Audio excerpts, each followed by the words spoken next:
School যাইতে পারতেছে না, খারাপ লাগতেছে না? ভালো লাগছে। অনেক কষ্ট। কি নাম তোমার? আচ্ছা, বাসা করে তোমাদের? বাসার লোহাগাড়ি। ঢাকা থাকো কোথায়? টাকা লাগে না, বোনের বাসা, বোনের বাসা। বেড়াইতে এসে অসুস্থ।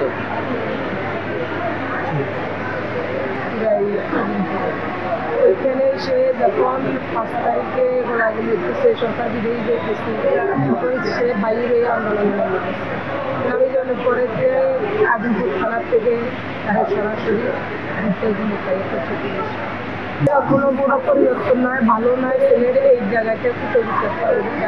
কোনো বলছে এতে তার ভবিষ্যতে ও যদি আল্লাহ ইয়ে করে তাহলে এটাকে পাট লাগাবো, বাটি লাগাবো, এগুলা ডাক্তার বলেছে। এখন আমি ওইখানে তখন কাঁদতেছি, সবাই ঠিক করলো।